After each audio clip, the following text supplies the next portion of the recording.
문화의 상달에 노력하여 국민 앞에 성숙히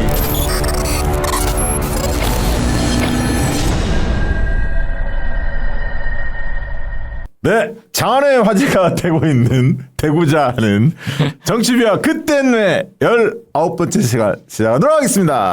안녕하십니까. 안녕하십니까. 야, 지난번에 우리 장인수 기자가 굉장히 고생을 많이 하셨는데 고퀄로 나왔죠. 진짜 내용이. 내용이 좋았어요. 정말 많은 분들이 일단 썸네일도 좀 자극적이로. 낚시 효과가 조금 있었죠. 네. 많은 분들이 장인수 기자를 장안수 기자라고 해야지 장안의 화제가 될 것 같아요. 장인수라고 하니까 장인어른들만 모시고 사위들은 안 보는 것 같아요. 예, 그래서 지난주에 언론의 행태, 예. 이 개헌과 내란 과정에서 또 교묘하게 물타기 하고 막 이렇게 하는 언론의 형태를 콕 집어서 분석을 잘 해주셨습니다. 그러니까 그동안에 다른 매체에서 볼 수 있는 것과 다르게 실전 경험이 있는 사람이에요. 현실감 있는 얘기를 해주니까 네, 확실히 좀 도움이 되셨을 것 같아요. 네. 그래서 지난주도 그 얘기 했는데 우리가 이제 광고가 없으니까 녹화 방송이다 보니까 네. 광고 잘 안 붙어요. 예. 얘기했는데 좀 내가 광고주라도 안 붙여요. 아니 좀 얘기 좀 해봐 좀 잘 좀 광고주들한테. 내가 광고주라도 안 붙인다니까. 우리가 특히 다른 건 몰라도 먹는 건 잘합니다. 특히 뭐 고기든 과일이든 이런 거 우리 좋아하거든요. 그렇지 않습니까, 장인수 기자님? 고기 과일 제가 제일 좋아하죠. 그렇죠. 그런 거는 우리가 광고 잘할 수 있거든. 딴 건 통합 몰라도. 조회수로 따지면 한 30만 원은 되는 것 같은데 그 그러니까. 광고 효과가 클 텐데. 그러니까 안 붙더라고. 그러니까 호감형이 아닌가 봐 우리가 다. 내가 광고주라도 안 보낸다고 했잖아. 그러니까 윤석열 광고를 실어줄까? 윤서준? 저는 억울합니다. 막 이러고 돈 많이 낼 것 같은데 걔는. 그 효과 있을까 여기 나와서 오히려 여러분들이 조금 뭐 형편이 되시면 소액이라도 슈퍼챗 장인수 기자가 진행하는 전원일스 TV하고 또 우리 최화옥 TV, 박시영 TV에 각자 보는 채널에 소소하게 슈퍼챗 또 보내주시면 고맙겠습니다. 그리고 오늘 이제 중도층 분석 특집에 들어가는데 그 전에 우리 장인수 기자께서 언제 책을 이렇게 다 쓰는지 모르는데 그렇죠. 대선 출마용 사진과 아울러 깜짝 놀랄 겁니다 이거. 예. 작심하고 다시 기자. 역시 제목도 훌륭해. 저 기자가 뭐 리포터예요. 크롤이요. 기자 아니야 기자? 바닥을 기자. 바닥을 기자.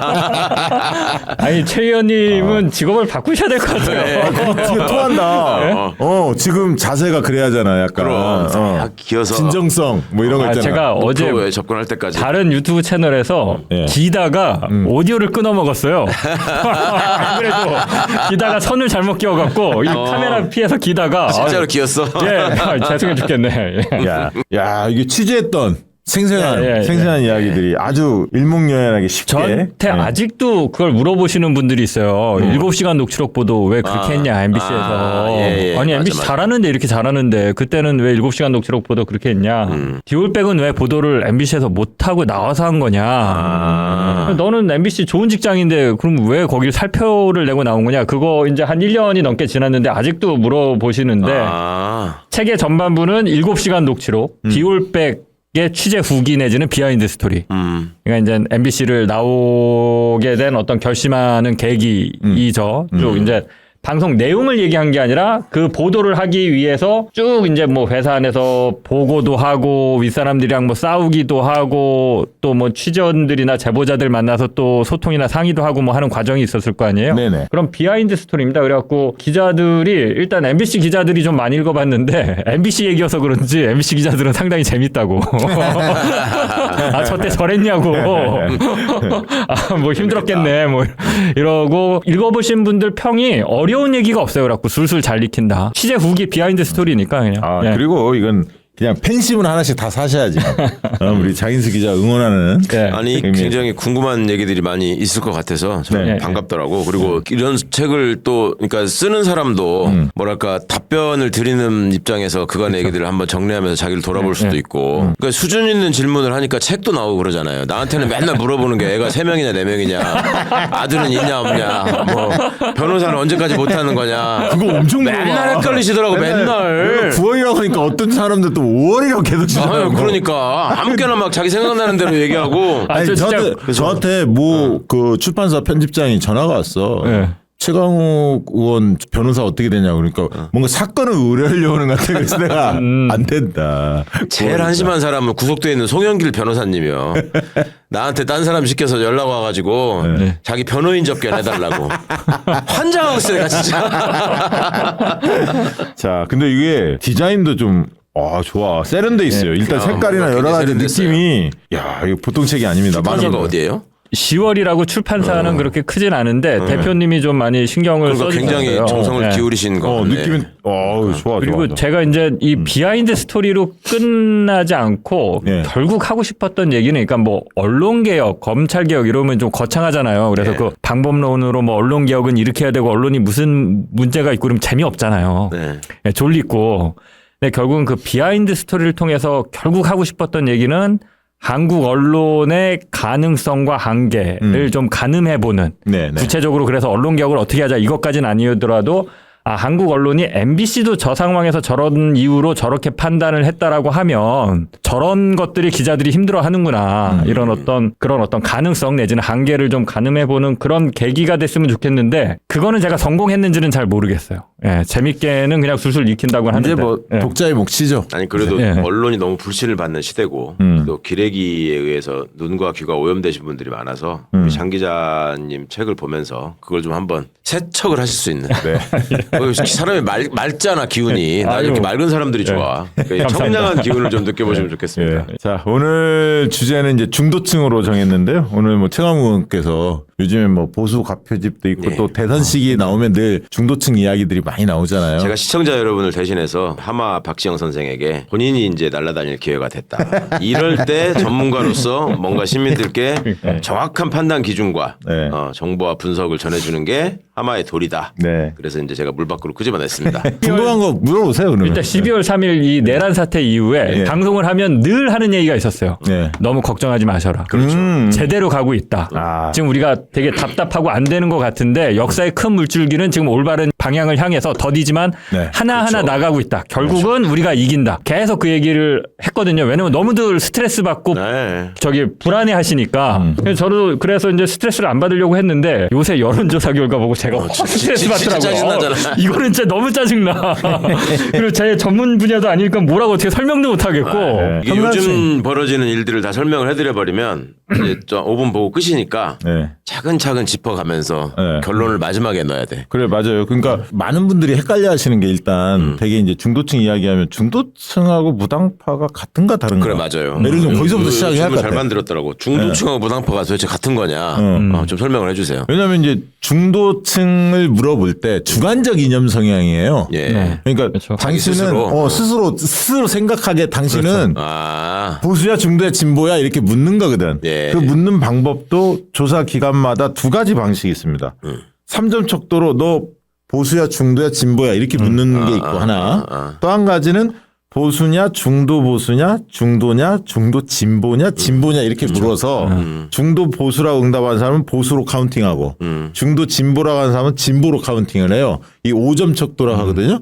5점 척도 3점 척도 두 가지 방법을 쓰는데 근데 그렇게 물어보면 사람들이 그 말은 다 이해할 거라고 전제하고 물어보는 거죠. 이해는 하는데 이 5점 척도로 물어보는 게 헷갈릴 것 같은데 5점 척도로 물어봤을 때 보수와 진보의 응답 비율이 좀 더 높아집니다. 근데 3점 척도 너 보수야 중도야 진보야 하면 약간 중도 쪽으로 쏠려. 왠지 나 중앙에 있고 싶어. 중도 느낌이. 진보라고 하고 싶은 사람도 내가 중도라고 얘기할까 진보라고 얘기할까 약간 아리까리한 가운데 정도 있는 사람은 괜히 중도로 얘기하고 싶은 거야. 근데 중도 진보 중도 보수 이렇게 넣어주면 응답하기가 좀 편한 거야. 그렇죠. 그래서 저는 3점 척도보다는 5점 척도가 우리나라 현실에 외국 미국 같은 경우는 아닐 수 있는데 S냐 노 이런 나는 응답이 많이 근본적으로 발달돼 있기 때문에 중도 보수나 중도 진보가 뭐를 지향하는 건지를 알고 사람들이 대답하느냐 이거지. 그거는 그 기준은 여러 가지가 있는데 사람들마다 물어보면 이제 예를 들면 정치 세력을 좋아하는 거에 따라서 결정하는 게 있어요. 국민의힘을 나 좋아해. 그러면 국민의힘 보수 쪽이니까 나는 그냥 보수야. 난 민주당을 좋아해. 대체적으로 진보야. 물론 중도 성향도 약간 있겠지만 이런 게 하나 있고 다른 사람에 비해서 자기가 어떤지도 상대적 평가도 합니다. 네. 주변 사람에 비해서 나는 내 세대에 다른 사람에 비해서는 좀 상대적으로 나는 중도야. 진보층이 많은데 여기서는 아니 보수층이 많은데 나는 거기에 비해서 좀 중도야. 이렇게 얘기하는 사람도 있어요. 예. 또 전 국민적인 생각 속에서 갖는 것도 있어. 어르신들은 내 젊은 사람들에 비해서 그래도 좀 보수적이지. 젊은 사람들은 그래도 어르신들에 비해서 내가 좀 중도나 진보 쪽이지 이렇게 생각하는 견해도 있지만 대체적으로는 좋아하는 정치 세력을 쫓아가는 경우가 많아요. 대부분은 자기가 좋아하는 그렇게 정치 세력. 생각하는 것 같아요. 대체적으로는. 난 민주당 지지자면 진보다. 그렇게 응답하지. 그렇게 생각하시는. 그래서 내가 정확히 아시는 맞아요. 얘기지. 예. 그리고 정치 이념을 물을 때와 생활 패턴을 물을 때 또 달라요. 그렇지. 사고하는 방식이나 생활 이런 스타일로 봤을 때 보수적이야 진보적 이러면 또 달라. 왜냐하면 성 문제라든가 여러 가지 문제에서 그리고 집에 가서 누워서 자빠져가지고 리모컨만 돌리고 앉아가지고 윤석열을 죽이려며 막 그러면서 나는 진보야. 아니 그러니까 그럼 그런 거잖아. 변화에 대해서 새로운 변화에 대해서 생활 패턴이 그런 거에 좀 둔감한 사람들 있잖아요. 빨리 변화하는 거에 대한 적응 잘 못하고 이런 사람은 보수적이거든. 대개는 그렇죠. 개방적이 진보적이더라도 정치 이념 속에서는 굉장히 보수적인 인간들이 있거든. 그렇죠. 그게 달라요. 예. 생활과 정치적인 생각. 근데 주로 이제 정치적인 생각을 가지고 응답을 하시죠. 대체적으로. 그러나 중도층과 무당파와 다른 이유는 뭐냐면 무당파는 지지정당이 없다는 거예요. 예. 그럼 무당파에 어떤 사람들이 있을까요? 잘 생각해 보세요. 지지정당이 없어. 만약에 무당파야. 예를 들어서 어떤 이유가 있을까요? 저 같은 경우 이제 민주당도 싫은 거야. 마음에 드는 당이 없다 나는. 예. 그러니까 그래서 왜냐면- 없을 수 있죠. 그러니까 예. 나는 좋아하는 정당이 없어. 진짜로. 예, 그런 사람 있어. 있어. 예. 두 번째는 나를 대변하는 정당이 없는 것 같아. 내 이익을 대변하는 생활적 요구를 정치적 요구를 대변하는 정당이 없는 것 같아. 아니면 기존에 난 좋아했는데 어떤 정당을 실망했어. 이탈을 했어. 또 한 부류는 뭐냐면 나는 아예 정치에 관심이 없어. 무관심층이에요. 예. 그게 무당층이야. 그러니까 무당층이라 하더라도 순수한 무당층이 다르네, 또. 층이가 달라. 예. 아예 나는 한 번도 투표한 적도 없고 정치에 관심이 없어. 예. 정치의 정자도 몰라. 이 사람들이 무당층에 적어도 3분의 1 이상은 차지해요. 그다음에 기존 정당이 실망해서 나온 사람. 나 옛날에 좋아하는 정당이 있었는데 예를 들면 나 옛날에 민주노동당이 좋았어. 그때는 노회찬을 좋아했어. 근데 지금 좋아하는 정당이 없네? 나 무당파야. 이렇게 응답할 수 있잖아요. 내가 좋아하는 정당이 실망 없어졌으니까. 이렇듯이 기성 정당이 실망해서 없는 사람, 나의 이익을 대변해 줄 데가 없는 경우, 아니면 특정한 대선 시기에는 대선 후보가 마음에 들었는데 그 대선 후보가 마음에 안 들어서 지정당이 없는 경우도 있어요. 대표적 정치인에 대해서 마음에 안 들어서 오는 경우도 있어요. 그래서 이 무당층이라고 하는 사람들은 되게 투표율이 상대적으로 낮죠. 왜냐면 아까 순수하게 정치에 정자도 꺼내지 마. 관심 없는 층이 분명히 있거든. 그게 무당층이거든. 예. 근데 중도층도 보수와 진보층에 비해서 투표율은 떨어져요. 예를 들면 진보 성향에 있는 사람도 그렇죠. 일부 무당층에 예. 있고 보수형이랑 응당하는 사람도 일부 지정당이 없어서 무당층에 있어요. 중도층이 대부분을 차지하지만 그 무당층의 분석을 해보면 이념 성향, 중도 성향이 많긴 하지만 소수의 진보층, 소수의 보수층도 있어요. 지지정당이 없을 뿐이지. 예를 들면 내가 진보주의자인데 나는 민주당이나 진보당이나 정의당이 마음에 안 들어. 지지할 정당이 없어. 그럼 무당층인 거예요. 예. 그 사람은. 이해되시죠? 예. 요거는 이제 일단락됐고. 예. 그러면 과연 이제 흔히들 얘기하는 중도 40%, 보수 30%, 진보 30% 이게 맞는 딱 거예요. 규정되는 게 맞는 거냐? 보통 이렇게 해석하잖아요. 뭐 박성민 민스 컨설팅 예. 박성민 대표 같은 대표적으로 그렇게 이야기하는데 대체적으로는 그런 분포로 이념 성향이 분포는 돼 있는데 이념 성향이라는 게 딱 고정불변하는 게 아니라는 거예요. 기준점이 없어요. 주관적이라고 얘기했잖아요. 네. 예를 들면 보수 성향이 좀 강해. 있어. 보수 성향이 있는데 보수 정권 윤석열 정권이나 박근혜 정권 하는 꼬라지를 보니까 너무 열받아. 예. 그래서 나는 옛날에는 보수라고 응답을 했는데 보수라고 얘기해 쪽팔려. 그런 사람은 갑자기 이념상에 나 없다. 나 잘 모르겠다. 숨어버릴 수도 있고 나 중도예요 라고 얘기할 수도 있어요. 거꾸로 민주당이 아주 만약에 문재인 정권이 아주 잘했어. 초창기 아주 잘했잖아요. 그럴 때는 나는 중도 성향인데 진보 세력이 너무 집권을 잘했거든. 문재인 정권 너무 잘해. 그러니까 자기는 중도 진보 또는 진보라고 얘기하는 거야. 예를 들면 아까 5점 척도로 모를 때 나는 중도라고 얘기를 하는데 중도 진보라고 얘기하면 아까 중도 진보는 진보로 카운팅 되거든. 예. 그러니까 옮겨간다고. 그 어떤 세력이 그때 굉장히 잘했다. 이래. 변하지. 변한다고. 김건희도 변했잖아. 지금 진보의 두목이래잖아. 지가. 그래서 이게 절대 기준이 없기 때문에 대체적으로 3, 4, 3 이렇게 이야기들을 합니다만 그게 고정불변은 아니다. 그래서 과표지 보수가 과표집이 됐니 진보가 과표집이 됐니 이야기는 할 수 있지만 예. 그게 꼭 들어맞는 얘기는 아니에요. 왜냐하면 기준점이 정확히 없기 때문에 그런 거예요. 아니 그런데 지금처럼 예를 들어서 내란 세력이 어떻게든 살아남아야 되겠다고 해서 네. 이제 결집을 하잖아요. 네네네. 우리끼리라도 똘똘 뭉쳐있다가 함께 떨어져 죽자 이런 거잖아. 예. 그러면 전화가 와 여론조사 전화가 네. 와. 예. 그러면 전화를 받으면서 귀하는 어떤 성향이십니까 했을 때 예. 자기들끼리 짜고 야 너 20대라고 해라. 너 진보라고 해라. 너 호남이라고 해라. 이런 식으로 답변할 가능성이 있잖아요. 그럴 수도 있는데 최근에 두드러진 특성은 최근에 이제 여론조 꽃도 조사를 해봤더니 예. 이렇게 보수의 응답이 높은 적이 처음이었어요. 예. 그러니까 적극적으로 답했다는 거잖아요. 예. 예를 들면 진보가 22% 정도 응답을 했는데 예를 들면 그 응답자 주관적 이념 성향의 그 비중을 측정을 해봤더니 진보가 22야. 근데 보수가 28이에요. 보통은 여론조 꽃은 진보 쪽이 조금 더 많이 잡히거나 되게 그랬거든요. 예, 대체적으로 보면. 꽂히니까. 근데 보수 쪽이 훨씬 많은 거야. 그러니까 하우스 이펙트라고 얘기하는 거 있잖아요. 예, 어떤 예. 조사기관의 성향에 따라 사람들이 그쵸. 달라져. 그거는 여론조사 잘 모르는 사람들이야. 네. 그거는 극히 일부에 없어요. 거의. 왜냐하면 총선 시점에 가보면 여론조사 꽃이 하거나 안심번호로 조사한 거는 거의 비슷하게 붙어요. 나중에는. 예. 처음엔 차이가 있는 것처럼 하지만 선거 시기에 보면 거의 붙어서 나온다고. 안심번호를 했을 때는. 전화면접 조사로. 그래서 하우스 이펙트는 굉장히 적다고. 그렇다면 지금 보면 김어준 씨가 운영한다는 여론조사 꽃이 진보적이라는 걸 다 알 텐데 여론조사 기관이라는 그러면 진보 응답이 훨씬 많고 보수는 숨어버려야지 안 그렇다는 거죠. 이게 아니라는 거고 두 번째는 최강 의원님이 얘기한 대로 거짓 응답 뭐 이런 부분들이 있느냐 있을 수 있어요. 특히 연령대 같은 경우는 거짓 응답이 보수층들이 많이 하죠. 그래서 최근에 서울의 소리가 윈지코리아하고 조사했는데 20대들에게 추가 질문했다는 거잖아. 20대 누구죠? 그 아이돌 가수의 노래를 듣고 아, 예. 그걸 적시하고 이거 누가 불렀냐 했더니 못 맞춘다 내가 아니야. 그거 외우라고 또 돌리더라 카톡에다가.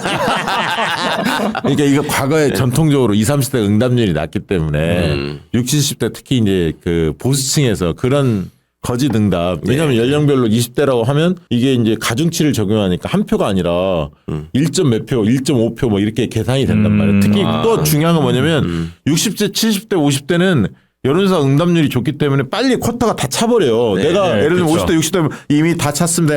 해당 연령대가 아닙니다. 이렇게 전화가 끊어져 버리거든. 그러니까 거짓으로 속이는 거야. 그러니까 그거에다 가중치를 두는 거는 전후부터 알았는데 그러면 진보가 통상 한 27% 답변했는데 20만 답변했다. 이번 저기에서는 그러면 거기다가는 그 가중치 안 주죠. 그건 안 왜냐- 주죠. 네, 이거는 네. 성, 연령, 지역이라는 그러니까 쓰레기를 그걸로만 주는 적용하는 거지. 이게 이제 할당의 기준이고 쿼터의 기준이고 그게 중요하더라고. 예, 이념상 아무 상관이 없어요. 어떻게 나오든. 그런데 저희가 흥미로운 걸 한번 분석을 해봤어요. 예. 어떤 걸 분석을 했냐면 최근 한 달 동안 여론조사 아까 보수냐 중도냐 진보냐 물어봤던 그 여론조사 심의위원회 있잖아요. 공표되면 거기 네네. 중앙 여론조사 심의위원회 등록을 하거든요. 예. 전국 대상으로 전국 유권자 대상으로 조사했던 모든 걸 긁어모았어. 근데 50개가 되더라고요. 50개가. 50개를 다 분석을 했는데 흥미로운 건 뭐냐면 시점에 따라서 이게 많이 달라지더라는 거예요. 제가 그걸 하나 일례로 보여드리겠습니다. 자 보시면 이게 자, 일단 50개가 그럼 12월 예. 3일 이후인가요? 그렇죠. 이게 며칠이냐면 12월 18일부터 아, 예. 1월 18일까지 한 달 동안 딱 예. 해봤는데 아무튼 요 내란 사태. 예, 내란 사태. 세 가지 시기로 한번 나눠봤어요. 네. 뭐냐면 12월 18일부터 1월 2일까지, 그러니까 1월 3일 날 1차 체포가 시도했다 네. 불발이 됐잖아요. 그 전과 체포 불발된 다음에 2차 체포 전 예. 1월 14일까지, 1월 13일과 1월 14일 그리고 체포된 이후 1월 15일 이렇게 이제 분석을 해봤는데 좀 보시면. 보수 중도 진보 표집이 어떤지 잘 모름이라는 거를 빼고 백분열로 환산한 겁니다. 보시면 초기에는 보수 29.9 진보 31.3으로 거의 비슷하게 나오잖아요. 그렇죠. 예. 근데 1차 체포 시도가 실패한 이후에 보시면 보수가 34로 껑충 올라가고 진보는 26으로 주저앉습니다. 그리고 최근 들어서서 그게 더 가속화되죠. 보수가 38로 높아지고 진보가 22일로 떨어집니다. 그렇죠. 심각한 거예요. 그러니까 그러네. 그만큼 이 시점에 따라서 근데 이게 보수라고 보기보다도 극우 세력들이 예. 결집을 한 건데 그건 눈에 보여요. 네. 이게 보이는데 더 자세한 5점 척도가 정확한 3점 척도와 5점 척도의 차이도 있어요. 5점 척도로 갈수록 진보가 활성화되고요. 그다음에 중요한 거는 ARS 조사하고 전화면접 조사하고 차이가 큽니다. 그러니까 전화면접 조사를 할 때 진보와 보수 간의 차이가 거의 없어요. 팽팽해. 예. 근데 ARS 조사만 하면 보수가 활성화돼요. 왜 그러냐면 그만큼 기계음으로 올 끝까지 때 받는다는 안 거지. 받아. 진보층들은 이거 기계음으로 예, 맞아요. 안 받거든. 근데 예. 적극적으로 지금 보수층들이 응답한다는 거예요. 그게 ARS 조사에 적극적으로 응답한다는 게 드러났어요. 보수가 같이 거기서 많이 드러나요. 표집이 많이 돼. 그리고 RDD와 안심번호의 차이도 큽니다. 안심번호로 그 흔히 이야기하는 그 이동 3사 휴대폰 가상번호를 했을 때는 보수와 진보가 팽팽해요. 비슷하게 나와. 근데 RDD만 하면 차이가 커져요. 보수가 엄청 많아져. 그래서 우리가 RDD 조사를 안 믿는 거예요. 왜냐하면 RDD를 정확하게 무작위로 하느냐. 네. 그게 아니라 명태균이 했던 방식대로 일부 자주 응답했던 이상한 예. DB를 혹시 섞지는 않았을까? 이게 의구심이 늘 있거든. 그런 부분을 뭐 정확히 해명이 안 돼요. 그 회사만 알고 있기 때문에. 그래서 RDD 조사보다는 안심번호로 하는 게 의혹들도 없고 투명하다 이렇게 볼 수가 있는데 확실히 안심번호로 하면 진보와 보수가 팽팽합니다. 이것도 특징적이에요. 그래서 ARS 조사 당분간은 이런 구구들이 결집되어 있기 때문에 ARS 조사와 RDD로 하는 조사는 거르고 보시는 게 지금은 맞다. 전화면접 조사와 안심번호 쪽을 중심으로 봐야 한다. 지금은 그 말씀 드리고요. 중도층은 그러면 여론이 어떻게 오는지. 네. 아까 이거는 그렇죠. 표집에 대한 이야기했고 진보가 많이 잡히냐 중도가 많이 잡히냐 보수가 많이 잡히냐 표집에 대한 이야기했고 실제 중도층의 표심이 어떻게 변화했는지를 한번 보실까요? 여론조사 거를 한번 보십시오. 저 보세요. 저 보시면 점점 그렇죠. 줄어드네 격차가. 1월 3, 4일 날 그 체포 네. 실패했을 때 그때만 해도 32.5%포인트로 민주당이 국민의힘 2배 이상 앞섰어요. 예. 그런데 11일 조사에서는 격차가 28.8로 줄어듭니다. 50.1대 33. 그리고 최근 조사에서는 15.1로 줄어듭니다. 중도층에서 46.3대 국민의힘 31. 그러니까 전체 숫자는 최근 조사에서 1월 17일, 18일에서 민주당과 국민의힘 차이가 5%포인트로 좁혀졌어요. 그 당연하죠. 예를 들면 봐봐요. 중도에서 15%가 나오면 진보가 있고 보수가 있고 중도가 있으면 3분의 1로 나눠 먹는다 보시면 돼. 예. 그러니까 진보하고 보수는 각 당에 결집을 할 거 아닙니까? 그러면 중도에서 한 15% 얻었으면 나면, 나눠 먹는다면 전체로 보면 한 5% 이기는 거지. 민주당이. 대략 그렇게 짐작이 되죠. 왜냐하면 진보에서는 민주당이 압승할 거고 보수에서는 국민의힘이 압승한다 치면 대충 비율은 비슷할 거고 그럼 중도에서 15% 이겼으면 중도가 전체 포지션의 3분의 1 정도 차지하니까 중도, 진보, 보수가 나눠 갖는다 치면 전체 응답자 비율로 보면 5% 앞서고 있다. 이렇게 이제 나온 거예요. 그래서 중도층도 영향을 좀 받고 있는 게 분명하다. 그래서 그러면 중도층은 어떤 사람들이냐? 이제 이 얘기를 드려야 하는데 각자 그냥 자료 떠나서 그냥 장인수 기자님은 중도하면 어떤 느낌이 듭니까? 정치에 적당히 무관심하고. 맞지. 예, 맞지. 예, 예. 맞지. 어느 한쪽을 이제 매몰해서 지지하는 정당이 없고. 뭐 보통 그런 정도? 보통. 예. 최강 의원님은? 저는 중도라고 하는 사람들이 두 부류였던 것 같아요. 정치에 대해서 잘 모르는 사람들, 예, 저관심층. 예. 예. 그 다음에 또 하나는 지가 퍽이나 지식인인 척 하려고 하는 사람들. 나는 누구 편도 아니야. 뭐 이런 지사. 이런 건방 떠는 것들 건방 있잖아. 예, 예. 양쪽 다 문제지. 뭐 이런 것들이 좀 중도라고 대답하는 경향이 많지 않을까. 자, 이제 뭐 그 의견 동의하고요. 그래서 좀 정리를 해봤는데 일단은 한 6, 7가지로 정리해 볼 수 있는데 첫 번째는 경제 민감층이에요. 그러니까 이들이 욕망의 정치에 굉장히 쉽게 무너져요. 관심이 많아요. 그러니까 나한테 돈이 되는 정책. 뉴타운 확 쏠려. 뭐 부동산 정책 뭐 세제 감세해 주겠다. 뭐 이러면 쏠린다니까요, 실제로. 그래서 이 경제 민감층이에요. 그래서 이념보다는 실용을 좀 중시하는 그건 분명히 있습니다. 이거는 통계적으로 보면. 그래서 이제 너무 좋은 말을 붙여줬어. 이념보다 실용을 중시하는 게 아니라 명분보다는 이익을 중시하는 거라고 하는 거지. 이게. 그렇지. 그 욕망의 정치에서 이제 글쎄. 한 거니까. 제가 아는 분이 완전 전라도예요. 예. 그러니까 장흥인가 뭐 그렇고 학교는 다 광주에서 나왔고 그러니까 성향이 국민의힘 성향은 아니야. 근데 사업을 해요. 부동산 개발업을. 그러니까 최근에 만났는데 나라가 망해가고 있다. 그럼 망할 것 같다 이거예요. 윤석열이 임기를 채우면. 근데 임기 채웠으면 좋겠다는 거야. 왜요? 자기 너무 좋대요. 뭐 하는 사람인데? 부동산 개발업을 하는데 그래서 물어봤어요. 아니 부동산이 윤석열 되고 나서 이렇게 아작이 났는데 이 부동산 개발업 하면서 너 사업 어렵지 않냐. 그러니까 내가 뭐 아파트 한두 채 사갖고 그 마진 먹는 사람이 아니라 땅을 사서 개발을 하는 사람이잖아요. 자기는 대출 잘 나오고 규제 없는 게 장땡이라는 거예요. 맞아. 네. 그렇게 근데 생각을 망하면 좋겠다는 건 무슨 말이야, 근데? 아니 그러니까 나라가 망하는 거는 알겠는데 네. 내 개인의 이익을 생각하면 윤석열이 집권을 계속 했으면 좋겠다는 현재 거예요. 윤석열 정부에서는 예, 예. 자기가 편하다. 자기가 너무 좋다는 거예요 지금. 예. 대출받기가 좋나요, 지금 그런 사람들이? 그렇대요. 예. 나는 왜 대출을 그렇게 안 해주는 거야? 신용불량 아니야? 아니, 씨. 부동산 개발업자가 아니잖아요. 지켜서 그래. 부동산 개발을 해야 돼, 그럼 난. 아니 근데 이게 그래서 세금 폭탄론 막 쟤네가 문재인 정권도 막 공격할 때 그런 거 있잖아요. 세금 폭탄. 이게 아픈 거야. 그 프레임에 걸리면 이런 중도층들은 쉽게 무너져요. 사실. 맞아요. 지이익 앞에. 예. 그래서 이제 흔히 말하는 서울에 사시는 분들이 중도층이 좀 많다. 늘 이야기하는 게 부동산에 민감하잖아요. 사실 서울에 집값이 워낙 세니까. 그래서 이제 그런 이야기들을 하는 거죠. 그 두 번째가 이제 최강 의원님이 이야기했던 정치 저관여층. 이건 맞습니다. 예. 그래서 이게 이제 특징적인 게 뭐냐면 제가 이걸 한번 보여줄게요. 제목 장사하고 가짜 뉴스에 매우 취약합니다. 정치 저관여층이니까 예. 뭐 쉽게 안 들여다봐. 예. 그리고 양비론에 현혹됩니다. 양비론. 그리고 투표 참여율도 떨어지죠. 예. 당연히. 자, 여론조사 꽃에서 흥미로운 조사 결과를 발표했는데 뭐냐면 뉴스도 예. 무엇을 통해서 너 접근해? 어떤 매체를 통해서 너 주로 봐? 뉴스를, 정치 뉴스를. 이거 물어본 거야. 자, 그 결과 한번 올려주십시오. 이거 재밌어요. 보시면 43이 뭐였냐면 43이 방송 매체예요.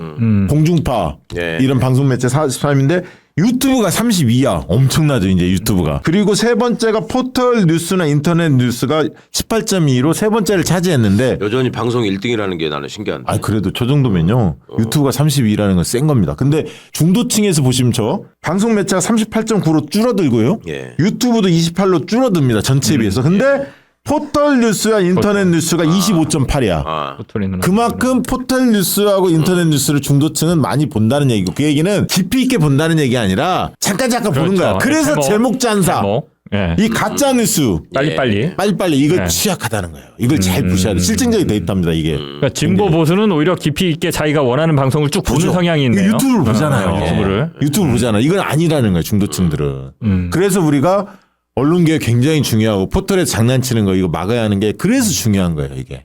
실증적인 데이터입니다. 이게.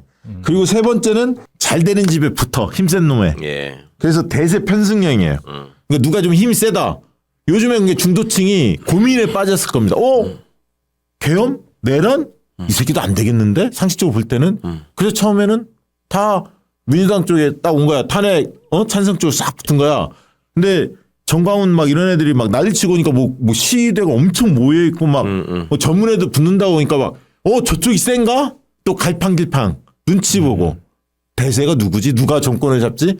이런 걸 따져보는 자기 줏대보다 흐름에 쫓아가는 그래서 그래서 힘센 사람이 정권을 먹는다고 하잖아. 힘센 세력이 정의로운 세력보다 이런 대세 편성. 그래서 어떤 게 중요하면 여론조사 그게 중요해요.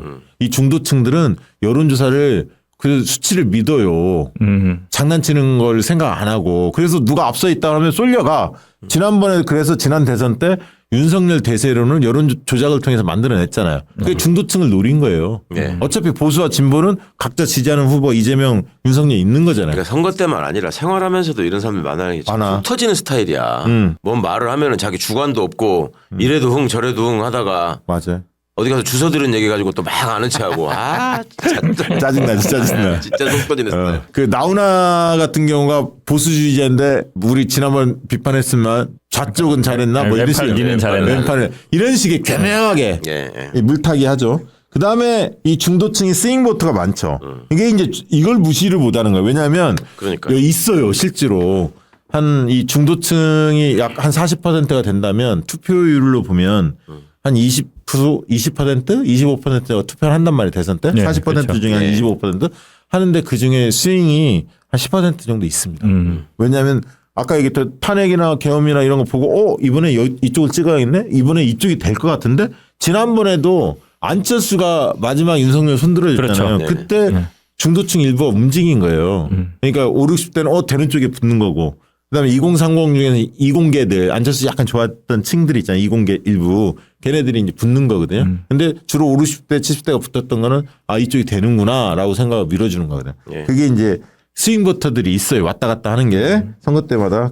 그 2층이 그래서 중요한 거. 그다음에 이들이 태도를 좀 중시합니다. 그러니까 결과도 중요하지만 예, 태도도 맞아요. 꽤 이거 중요해요. 있어요. 예. 그래서 이제 예를 들면 뭐 자질에서 능력적 요소만 따지는 게 아니라 능력적 요소가 더 중요함에도 불구하고 뭐 품격, 뭐 도덕성, 합리적인가 막 이런 걸 이제 약간 따지죠. 말을 얼마나 그래서 사실은 건장하는가? 이낙연 같은 사람이 이런 함정에 그쵸. 빠진 거야. 마치 그 층이 나를 밀어줄 것 같은 착각이 가졌지. 음. 뭐 엄숙주의, 뭐 엄정 얘기하고 품격 막 이런 식으로 그쵸. 고상하고 맨날 하나만 하는 얘기. 하나만 하는 얘기. 예. 그렇게 해요. 이들이 점잖은 걸 좋아하는 이런 스타일이 있어요. 맞아요. 예. 이런 스타일이 좋아합니다. 그다음에 그래도 이들 중도층이 시대 흐름을 중시는 합니다. 이게 이제 우리로서는 기회예요. 뭐냐면 선진국 흐름을 좀 쫓아가요. 예. 예를 들면 선진국의 낙수 효과 끝났대. 그러면 그거 받아들여요. 미국에서 그거 안 된대. 받아들여요. 유럽이 이런 거 한대. 그래? 약간 관심이 갔습니다. 그래서 안철수 같은 경우도 그런 얘기를 많이 해요. 미래의제 얘기를 많이 꺼내는 이유가 이 중도층이 그런 거에 관심이 있기 때문에. 그래서 이 사람들 고상한 척 한다고 그랬잖아요. 그러니까 뭐냐면 현재 문제뿐만 아니라 10년 뒤, 20년 뒤에 이야기하는 걸 좋아해. 자기가 나라 걱정을 내가 하는 거야. 야, 우리 자식 때는 말이야. 나는 그래도 잘 돼야 할 텐데. 이렇게 보니까 어떤 후보가 그 10년 뒤, 20년 뒤 이야기하는데 맞는 얘기 아니야? 이런 거를 폼을 좀 잡아요. 사실. 이해되시죠? 그런 예, 층들이 예. 꽤 있다는 거예요. 그리고 약간 안정을 추구해요. 이게 이제 중요한 부분인데 시끄러운 거 싫어해. 일단 체질적으로 싫어해. 시끄러운 거, 싸우는 거. 그래서 맨날 중도층들 얘기하는 싸우지 마세요. 정치 싸우지 마세요. 의원들 싸우지 마세요. 그리고 지금 체포정국에서 이 갈등이 첨예화된 이 정국을 못마땅해. 그렇죠. 그래서 이거 빨리 끝내야 돼. 네. 사실은 체포를 빨리 했어야 하고. 맞아요. 예. 이걸 늦춰지니까 아까 중도층에서 민주당과 국민의힘 격차가 좁혀진 이유는 시끄러워서 그래요. 그러니까 사회가 불안정한 느낌이 드는 거야. 미래가. 그걸 싫어합니다. 빨리 끝내고 힘을 보여줬어야 돼. 힘을 보여줘야 돼. 맞아요. 그게 핵심이야. 그러니까 갈등보다는 이들은 통합을 좋아해. 어쨌든 좀, 그만 싸우고 힘 좀 합치지. 근데 선과 악, 원인과 결과 이런 걸 꼼꼼히 안 따지는 사람들이거든. 그래서 이 사람들한테는 윤석열이 버티기 정국으로 나섰던 이유는 보수가 결집하는 것도 누린 거지만 구구가 한편으로 중도층은 그런 걸 싫어하는 거 알기 때문에 흔들 수 있다. 이렇게 노린 거예요. 이들이. 참 아픈 과정입니다. 자, 이렇게 좀 짚어봤고요. 대표적으로 주변에 중도층이 좀 있습니까? 중도층 성향의 정치인들은 좀 있죠. 몰라, 나한테는 얘기 안 하니까. 혼날까봐 얘기 안 무슨 할까요? 중도라고 어영부영 하는 사람은 없어요. 결국 중도층을 무시할 수 없는 게 아까 우리가 보수와 진보가 딱 결집되면 거의 40대 40 싸움이잖아요. 예. 거기서 중도층 마음을 누가 잡느냐에 따라서 정권을 잡는다는 것은 틀린 말은 아닙니다. 그건 맞는 말이고요. 무시할 수 없습니다. 캐스팅 보트를 실제로 중도층이 행사해요. 다만 이런 탄핵 때 계엄 탄핵 이런 정부가 좀 다릅니다. 지난번 제 방송에서 몇 번 얘기합니다만 탄핵 있을 때가 2017년 대선이었잖아요. 박근혜 탄핵 때. 그때 안철수가 21% 얻었거든요. 그리고 홍준표가 24를 얻었고 문재인 후보가 41% 얻었잖아요. 예, 그렇죠. 그리고 유승민이 7, 심상정 6% 얻었거든요. 그럼 21% 안철수 표가 과연 보수표냐 이거 보수표 아니거든요. 예. 그렇게 분석한 사람들이 있어요. 그거 잘못됐다고 제가 계속 얘기 드리는데 왜냐하면 그 당시 안철수를 밀었던 사람도 호남 사람들이었습니다. 중도층 일부가 주로는 호남이었어요. 왜 박지원부터 의원들이 다 호남 의원들이었거든요. 예. 문재인 대통령의 네. 거부감을 가진 사람들이 안철수를 밀었단 말이에요. 그렇기 때문에 이 안철수는 또 탄핵에 찬성했던 사람이에요. 박근혜 때. 그래서 그걸 보수표로 계산하면 안 됩니다. 그러면 적어도 안철수 표의 3분의 1 내지 2분의 1은 진보표로 봐야 돼요. 예. 그러면 그렇게 따지고 심상정 표까지 하면 맥시멈이 민주당 이쪽 진보표가 60이 나와요. 맥시멈이 60이 나오고 적게 잡아도 55 정도 나옵니다. 그럼 55대 45 게임이었다는 얘기거든요. 결국은 그 얘기는 보수가 5% 정도는 최소 이탈했다. 6대 4 구조였으면 60대 49조 10%까지도 이탈했다 이렇게 보는 거예요. 그러면 탄핵이라는 변수 때문에 귀책사회가 보수 쪽에 있었기 때문에 5에서 10%는 이탈했다고 보는 거고 저는 이번 대선도 마찬가지일 거라고 봅니다. 잠시 지금 저들이 파시즘 광풍을 일으키고 있기 때문에 잠시 혼탁해져 있지만 민심은 크게 바뀌지 않는다. 그리고 헌재에서 파면되면 제자리를 찾는데 중요한 거는 헌재 파면되기까지의 과정에서 헌재도 정치적 판단을 하기 때문에 우리가 여론조사 이런 거에 대해 적극적 응답을 해야 한다. 그 부분 분명히 중요합니다. 너무 불안감에 휩싸일 근데 필요까지는 이제 아니다. 중도라고 스스로 포지셔닝 하거나 외부에서 볼 때 중도인 사람도 투표를 하지 않는 사람들이 또 많기 때문에 투표 맞아요. 안 하는 사람은 괜찮아. 그렇지. 근데 투표를 하는 게 이제 해악을 미치는 거거든. 맞아요. 근데 이제 그것도 조용히 투표만 하면 갈아가면 모르는데 내가 보기에는 되게 기자나 교수의 그런 부류가 많은데 지가 세상의 모든 걸 다 알아. 그 다 분석하고 있어가지고 야 이쪽도 참 그런 뭐 하는가 저거 나쁜데 이 윤석열이 뭐 내란을 일으켜서 뭐 저거 진짜 상상할 수 없는 일을 벌여서 나쁘지. 근데 이재명도 그렇게 하는 게 아니야. 뭐 그런 이따위 식이- 소리 하면서 그런 식이지. 투표하러 가서는 윤석열 찍는 놈들이거든. 맞아요. 아닌 척하면서 중도인 척 행세하는 맞아요. 예. 이것들이 나는 제일 싫어요. 맞아요. 어. 예. 그 대표적으로 예. 중도하면 떠오르는 정치인이 누굽니까? 중도 성향의 정치인 누가 떠오르세요? 저는 뭐 언론이 띄우고자 했던 정치인들 중에 많죠. 반기문, 안철수, 맞아요. 뭐, 옛날에 고건 고건. 예, 그렇죠. 고건, 그다음 뭐 정몽준을 중도라고 할 수 있을지 정몽준도 모르겠는데 약간 아무튼 그렇죠. 아무튼 저쪽으로 가려고 하진 뭐 않았으니까. 손학규, 정은창 아, 그렇죠. 손학규. 그런 사람들 예. 뭐 그런 사람들이야. 이낙연 기자들이 좋아하죠. 이낙연도 마찬가지고. 기자들이 되게 좋아합니다. 그렇죠. 그러니까 아까 그런 스타일인가 물에 물탄 듯 네. 스트레스하는 듯. 그리고 품격 막 이런 거 있죠. 서울대 출신 특히 많고 아, 여기에는 그거 중요해요. 서울대 출신 많아요. 솔직히 이재명 민주당 대표가 기자들이 깔보는 이유 중에 하나가 그건 것 같아요. 대학? 다들 그렇게는 얘기를 안 하는데 설명이 안 돼요. 가장 유력한 대권 후보잖아요. 근데 그걸 잘 인정을 안 하려고 그래. 그건 그냥 객관적인 팩트잖아요. 그건 뭐 평가의 영역이 아니잖아. 근데 이제 거기에 주관적 평가가 계속 들어가는 거죠. 이제 이재명은 뭐 안 돼. 뭐 이런 식의. 예.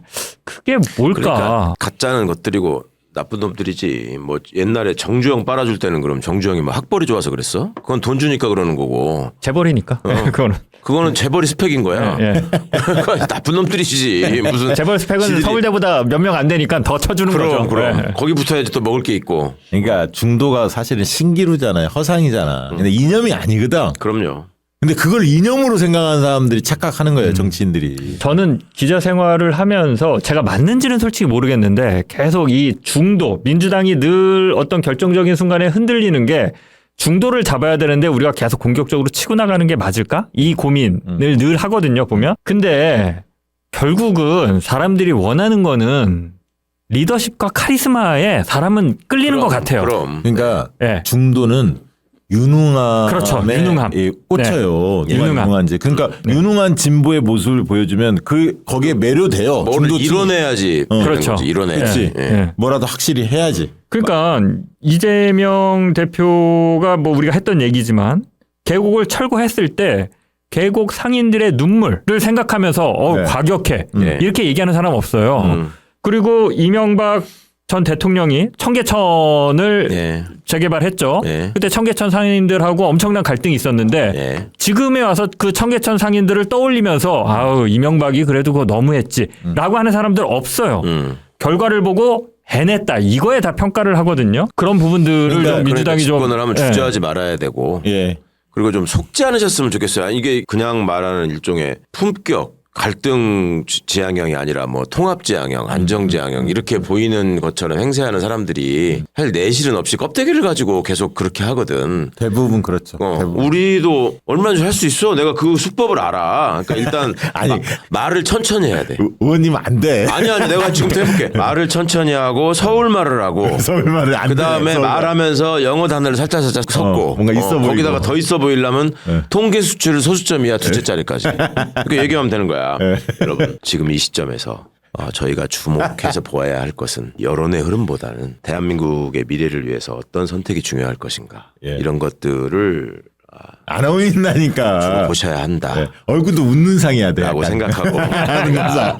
웃는 상이야 돼. 최근에 책을 읽었는데 네, 뭐 작심하고 기자라는 책에서 34.23%의 중도층이 이렇게 막 얘기를 하면 그게 또 특징이 네. 말하는 거 이렇게 듣다 보면은 저 자식 무슨 소리 하는 거야 지금? 못 알아듣지. 이게 문제거든. 못 알아듣. 그러니까 중도를 표방했던 그 정치인 중에 대선 레이스 뛴 정치인들 유심히 보면 초반에는 잘 나가. 왜냐면 그렇지. 아까 언론이 막 좋게 써줘. 네. 그리고 양비론을 막 해. 이놈도 나쁜 놈, 저놈도 나쁜 놈 하면 뭔가 있어 보여. 근데 좀 지나면 껍데기 다 벗겨지잖아요. 얼마나 자기 중심이 없는지가 드러나. 그러니까 양비론을 커왔거든. 그래서 자기 중심이 없다는 게 드러나고 무엇보다 중요한 거는 팬덤이 형성이 안 돼. 그러니까 지지자가 맞아요. 똘똘 뭉쳐야 하는데 막연히 그냥 그러니까 지지 강도가 약한 거야. 진보 측의 대표적인 정치인들 뭐 이재명 대표 뭐 이쪽에 보수에 뭐 한동훈 있다 치면 그래도 팬덤이 있잖아요. 크기는 다르지만 열성적인. 근데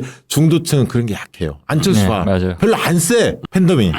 그리고 그렇죠. 네. 갈수록 협공에 처해. 그 양쪽이 활성화돼. 지지자들이 그럼 여기 협공을 안 해. 토론에 또 약하지. 약하지. 내용이 내용이 없고 없어. 입장이 확실하지 않기 때문에 맞아요. 토론을 한 판판이 깨지는 거죠. 이제. 예. 그러니까 첫 끝발이 개끝발이에요. 되게 중도 성향의 정치인들 안 된다 그 얘기고 지금 그러면 중도층은 그러면 지금 대선 후보 누구를 지지하는지도 한번 수치를 한번 가져와봤는데 여론조사 조사감 처음 한번 보실래요? 아. 중도층에서 이재명 대표가 40.3으로 1등을 하고 있어요. 근데 2등이 김문수야. 여기도 김문수네. 야, 여기도 김문수. 오세훈 7.1, 2순위입니다. 그러니까 오세훈이나 안철수 저 봐요. 안철수 3.6밖에 안 나와요. 예. 이준석 2.3. 그러니까 중도 막 이런 얘기 하는 사람이 안철수, 오세훈, 유승민이는 끼지도 못했어. 이준석 뭐 이런 층이잖아. 안 껴요. 김문수라고 응답한 거 봐. 그러니까 저 사람들이 김문수를 좋아하는 사람 중도 스타일에 꼭 좋아하는 건 아니겠지만 예. 어쨌든 좀 세 보이니까 김문수가 예를 들면 약간 중도 보수 정도 자기가 지향을 가지고 있어. 근데 보수라고 얘기하기는 그러니까 중도라고 얘기했어. 근데 좀 센 스타일 좋아해. 예. 그런 사람이 있거든. 김문수로 가는 거야. 음. 이게 흥미롭습니다. 그래서 예. 중도층에서도 그래도 이재명 대표가 큰 격차로 우위를 점하고 있다는 거 다시 한번 확인하고요. 그다음에 이제 요게 선거 논란거리인데. 때마다 나오는 얘기. 예. 중도로 우클릭해야 된다. 그렇지. 집 찬토끼를 잡아야 된다. 산토끼가 먼저냐 집토끼가 먼저냐 늘 논란. 예. 예. 야, 이거는 이제 그만 좀 했으면 좋겠어. 그러니까. 이거. 그러니까 이게 뭐냐면 지도부를 흔들거나 유력 대선 후보를 흔드는 기제로 이게 늘 작동해. 그렇죠. 항상 이게 그 바탕 논리야. 이게 무슨 순수한 뜻이 아니라 저쪽이 집토끼에 가게 그럼 저쪽 후보를 흔들기 위해서는 산토끼 전략 계속 얘기하면 흔드는 거야. 그리고 충심으로 지가 민주진영과 당을 위하는 것처럼 얘기해요. 맞아요. 여러분 우리가 모든 국민들을 최대한 포용하면서 가야 됩니다. 뭐 오늘 녹화 시점에 화요일인데 임종석 전 실장이 한마디 했던데 아니 그러니까 이제 많은 사람들이 임종석 전 실장한테 바라는 건 그런 거 아닐까요? 투쟁의 현장 사람들이 뭘 절규하고 있는지 그런 데를 묵묵히 다녀봐라. 그러면 변화된 흐름 그쵸. 사람들이 이야기를 체득할 텐데 관념 속에서 과거 자기가 정치할 때 그 생각만 가지고 이렇게 막 판단하려면 안 되고 특히 타이밍이라는 게 중요하거든. 그쵸. 지금은 타이밍이죠. 저 내란 세력들이 진짜 폭동까지 일으키고 있는데 지금 뭐 민주당한테 내부 총질하는 게 누구한테 도움됩니까? 괜히 대선 나오려고 또 저러나보다 이렇게 한 방에 보내거든 사람들이. 왜 그런 평가 뻔히 알면서 지금 시기에 왜 하냐이가. 그러니까 20대 때부터 이제 주목을 받고 학생운동이나 또 정치권에 들어와가지고 일찍 국회의원이 된 소위 386 운동권 출신들의 어찌 보면 공통적인 질병 같은 증세예요 이게. 아 내가 다 해봤는데 세상 이치를 내가 어느 정도 다 알고 다 옛날에 다 그거 다 있었던 일이야. 그때 내가 어떻게 했는 줄 알아? 근데 지금 이건 뭐야? 이거 이렇게 하면 안 돼. 뭐 탄핵을 하려면은 미리 다 얘기해서 숫자 헤아려 놓고 완벽할 때 해야지. 무슨 뭐 될 때까지 한다 이런 게 어딨어? 뭐 이런 소리 하거든. 그러니까 이게 자기 생각에서 빠져나오지를 못하고 세상의 변화에 대해서 둔감하다는 걸 인정 안 하려고 그래요. 본인들 얘기 들어보면 또 지가 가장 실용적이야. 내가 다 경험을 통해서 체득한 바고 네. 세상에 그렇지 않다. 이 기자들이 보면 이제 그런 기자들이 있어요. 이게 기자인지 비평가인지 모르겠는. 남 기사 쓴 거, 남 취재한 거 맨날 비평만 하고 있는 기자들이 있어요. 뭐 그렇죠, 쟤는 그렇지. 취재를 어떻게 했니, 뭐 맞아, 어땠니, 맞아. 뭐 저거는 제대로 취재한 게 아니라 그냥 지는 뭐 하지도 않고. 예, 주워 들어온 제보 어쩌다가 그 어떻게 주워 갖고 한 거니, 뭐 이런 사람들이 있어요. 기자가 하는 일은 취재를 해서 네. 그 알 권리를 충족시켜 주는 거잖아요. 네. 남들이 많이 보는 기사를 내면 돼요. 그 정치인들도 좀 그랬으면 좋겠어요. 정치인이 비평가가 아니잖아요. 네. 그러니까 민주당이 어떠니 이재명이 어떠니가 아니라 자신이 정치인이라면 국민들한테 지지를 받아라. 그거 나는 네, 국민들한테 지지를 받아라. 왜 자꾸 남 욕하고 있냐 그러니까 뒤에서. 이재명 대표가 왜 이만큼 지지도가 높지? 거기서부터 시작해야 돼. 그러면 이재명 대표를 지지하는 사람은 왜 지지하지? 그 당원들은 왜 그 이재명 지지하는 사람들 중심으로 당원들이 구성이 왜 됐지? 이유가 뭘까? 계속 추적하다 보면 쭉 나오거든? 네. 이해가 된다고. 그리고 왜 친노가 친문이 됐고 친문이 친명으로 변화했지? 대다수는? 물론 아닌 사람들 일부는 있지만 대다수는 그렇게 변화했거든요. 왜 그러지? 알아야 돼. 그리고 친문 중에서 고상한 척하고 폼 잡는 사람들을 지금 당원들이 싫어하지? 이유를 알아야 돼.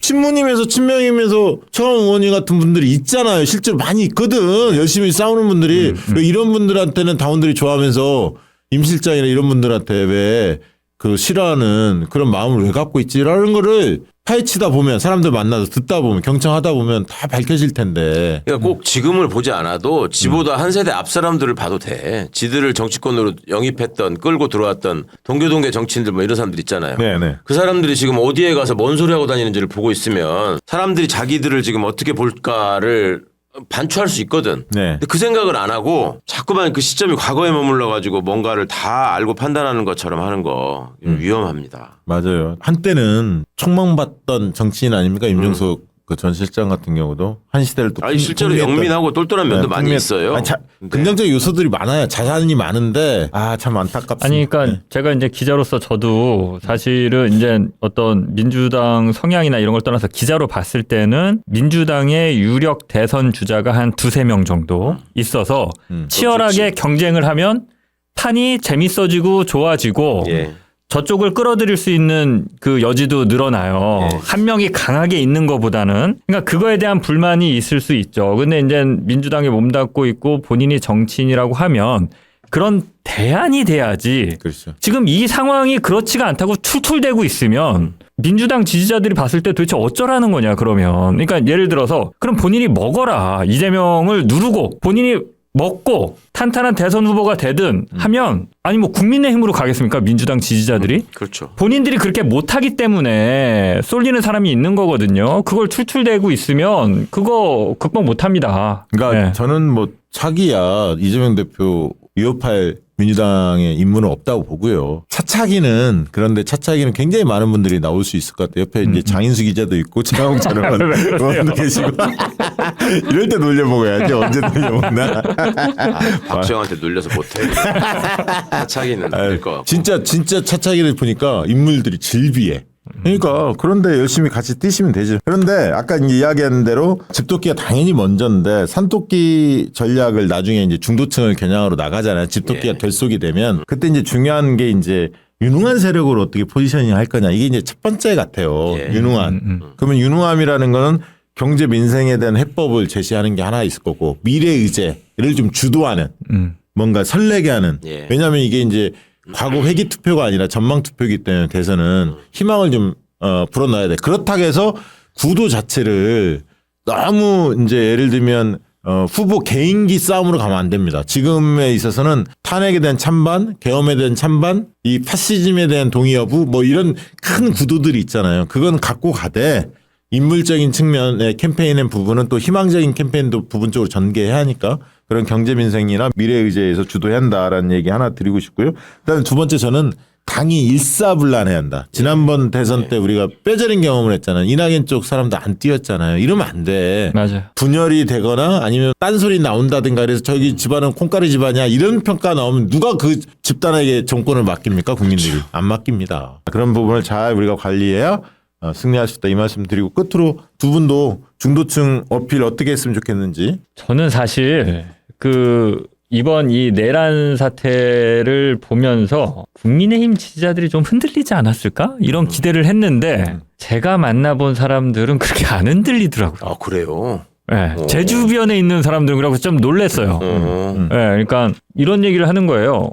내가 진짜 윤석열이 좋아서 하는 얘기가 아니라 윤석열 찍었어 지난번에. 근데 윤석열이 좋아서 하는 얘기가 아니라 나라가 망할 것 같다. 진짜 나라 걱정 때문에 탄핵은 안 된다. 나라 망한다. 이런 얘기를 해요. 또 여전히 제가 만난 그 윤석열을 찍었던 분들은 그걸 보면서 참 조금 답이 없는 것 같고, 예, 답이 없는 것 같고. 그러니까 지난번 탄핵 때보다는 이탈표가 좀 적을 거다 보수층에 그렇게 보시는 그러니까 거잖아요. 그러니까 그런 것 같아요. 그러니까 저 뭐 경험의 폭이 좁긴 하지만 결국 이제 중도층을 많이 가져와야 되는데 지금은 민주당이 좀 몸을 사리는 것 같아요. 그게 전략적으로 뭐 옳은지 어떤지는 제가 판단은 못 하겠습니다. 저는 약간 이해는 해요. 그러니까 이해하는 측면이 있어요. 왜냐하면 지금 뭐 나서면은 뭐 또 대권병 걸렸다고 뭐 이런 비판을 받을 수도 있고 뭐 하기 때문에 근데 어느 순간인가는 나섰을 때 민주당이 정말 유능하고 빠르고 일 잘하고 이제 이념 뭐 지향 뭐 이런 거 없습니다. 결과로 보여줘야 되는데 22대 국회의 민주당은 좀 가능성이 보여요. 희망적입니다, 저는. 사람이 많이 바뀌었죠. 네. 그게 어려운 게 분노도 있지만 지금 계엄이나 내란의 분노도 있지만 불안하거든. 이 나라 굉장히 혼돈스럽잖아요, 사실은. 왜냐하면 파시즘까지 드러나니까 이 광풍이 몰아치니까 걱정이 많은 거예요. 그래서 조심스럽게 관리할 수밖에 없는 또 처지도 있다. 차원님 끝으로 한 말씀 해주시죠. 저는 주변에 이제 윤석열 찍었다고 하는 사람들이 거의 없지만 그 중에도 또 있었어. 80년대의 운동권이었다가 뭐 사업안에 어쩌네 하다가 또 뭐 강남에 사네 어쩌네 하면서 몰래 윤석열 찍고 온 사람들이 있었는데 요새 좀 자백들을 하더라고요. 자백이. 진짜 미안하다. 그래서 제가 다른 거 다 떠나서 인간적으로 형하고 나하고 알고 지낸 세월이 지금 거의 40년이 되는데 그걸 딱 윤석열이를 찍으러 가는 순간 내가 안 떠오르더냐. 당신하고 나하고의 인간적인 정리나 이런 게 지금 한두 해가 아닌데 이거 뭐라고 그러는지 알아? 야 솔직히 말해서 우정보다 이익이 더 중요하지. 그래서 내가 찍었다. 근데 자기는 예를 들어서 뭐 코로나 지원금 같은 거 많이 못 받고 문재인 정부 때 그 규제를 많이 당해서 속상해서 찍었다 이거야 윤석열을. 그래서 윤석열이가 대통령 되니까 주더냐 돈을. 안 주더래. 그러니까 그거 안 주고 사기당하는 거라고 몇 번을 얘기해. 바보라고. 그러니까 인재사 진짜 내가 왜 그랬는지 모르겠다고 막 그러면서 나보다 나이가 한참 많은 사람들인데도 내가 그냥 그러니까 형은 야 내가 뭐 이렇게 얘기를 해도 별로 반항을 못 하더라고. 그래서 저는 오히려 이분들이 자기가 생각했던 어떤 한국 사회가 이 아직 수준이 그렇게 자기가 가늠하는 것만큼 오지 않았다. 그러니까 극우가 이렇게까지 준동할지 몰랐다 자기는. 그렇죠. 그거 놀랄 거예요. 그리고 어느 그건 정도 아닌데, 저건 어느 아닌데. 정도 자기는 그게 정리된 상황에서 약간의 보수가 있다고 생각했는데 이번에 보니까 합리적 보수라는 건 없는 거고 자기가 보니까 목소리 못 내잖아. 극단적인 보수만 있는 것 같아서 이거 뿌리 뽑을 때까지는 자기가 반성하고 앞으로 나한테 그 금융으로 사줘야겠대. 금융으로. 좋네요. 좋아. 금융으로. 아니 이게 그러니까 우리도 좀 늘 고심해야 하는 게 사실은 급격한 그 변화, 그다음에 이제 흔히 말하는 진보 색채를 굉장히 강화해서 선명한 노선으로 승리하기를 바라지만 그거에 대해서 저항감을 갖고 있는 중도층도 실제로 존재해요. 근데 이겨하는 거거든. 일단은 집권을 해야 돼. 맞아요. 그 속에서 절묘하게 선택을 잘해야 한다. 줄타기도 필요하고. 그래서 세금 정책, 부동산 정책, 뭐 규제 관련된 정책들은 조심조심 다뤄야 합니다. 그러니까 원전 문제도 현실적으로 존재하거든. 그러니까 우리 이광수 대표가 경제 전문가 이야기하듯이 AI 시대에는 또 에너지, 전력이 굉장히 많이 필요하기 때문에 민주당도 지금 고민하고 있거든. 이재명 대표께서. 이렇듯이 옛날에 탈원전 하면 딱 민주당 표 딱 이렇게 선명하게 딱 그어졌던 게 있었다면 또 시대 변화에 따라서 약간씩 절충하면서 가는 지혜도 갖춰야 아마 중도층들이 수권 세력으로 수권 정당으로 밀지 않을까 그런 생각 가지니까요. 좀 왜 이렇게 화끈하게 못해? 색깔이 좀 불분명해 이런 불만들 가질 분들이 있을 거예요. 전통적 지지자들 중에 대선 레이스가 실제로 본격화되면. 그렇지만 반드시 집권해야 한다. 그래야 새로운 세상이 열린다는 마음으로 함께 해주셨으면 고맙겠습니다. 오늘 중도층 분석 관련된 내용은 이것으로 마치도록 하겠습니다. 고맙습니다. 감사합니다. 감사합니다. 네.